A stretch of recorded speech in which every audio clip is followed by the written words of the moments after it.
अस्सलामुअलैकुम, Naveed Anjum this side. अच्छा नाजरीन, आपको रिव्यू कराते हैं हरनोई पिकनिक पॉइंट जो कि एबटाबाद में यहाँ पे मौजूद है। मैं यहाँ पे अभी पहुँचा हूँ तो इसका थोड़ा सा रिव्यू कर लेते हैं। ये देखें, यहाँ पे पिकनिक स्पॉट्स आल्दो इस रीजन में काफ़ी हैं, तो ये एक फेमस पॉइंट है जहाँ पे काफ़ी सारे लोग स्टे करते हैं, रुकते हैं और फिर आगे की तरफ बढ़ते हैं। तो यहाँ पे इन्होंने अम्ब्रेला टाइप नीचे चारपाइयाँ रखी हुई हैं और फिर यहाँ पे घुड़सवारी भी की जाती है पानी के अंदर से। ये देखें, ये पानी जो ऊपर से ग्लेशियर से मेल्ट होकर नीचे आता है। आल्दो रिवर जितना तो नहीं है, लेकिन फिर भी यहाँ पे फ्लो काफ़ी सारा चल रहा है, पानी ठंडा है। हमने इसको भी रिसेंटली एक्सपीरियंस किया है।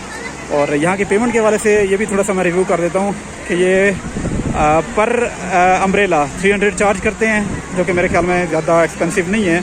आप जितनी देर यहाँ पे बैठना चाहें बैठ सकते हैं। फिर उसके बाद आपको यहाँ पे हॉर्सेस के ऑनर्स भी नज़र आ रहे होंगे जो कि राइड कराते हैं, जो भी इंटरेस्टेड हों। और यहाँ पे कैमल सवारी भी यहाँ पे मौजूद है।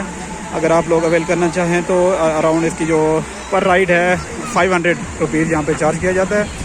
और यहाँ पे अक्सर जो भी यहाँ से लोग गुज़रते हैं वो इस पॉइंट से महफूज होते हुए लाजमी जाते हैं। और यहाँ पे तो कुछ फूड के पॉइंट्स भी लगे हुए हैं। और although it's bit expensive as compare to normal rates, लेकिन क्योंकि पिकनिक स्पॉट है यहाँ पे रेट्स नॉर्मली ज़्यादा ही होते हैं, तो मेरे ख्याल में एक्यूरेट है, ठीक है, बेहतर है। तो ये पॉइंट बड़ा अच्छा है। आज वेदर आल्दो सनी डे है, काफ़ी बेहतर नहीं है। आई वॉज एक्सपेक्टिंग कि आज शायद बारिश हो जाए, लेकिन अनफॉर्चुनेटली नहीं हुई। लेकिन मौसम फिर भी बेहतर है यहाँ पे, क्योंकि हमने पानी थोड़ा ठंडा पानी एक्सपीरियंस किया है। तो एक अच्छा स्पॉट है। बहरहाल कोई भी यहाँ से गुजरे एबटाबाद से और हरनोई पॉइंट से, तो ये पिकनिक स्पॉट एक अच्छा पॉइंट है, यहाँ से लाजमी होता है गुजरे। पाकिस्तान जिंदाबाद।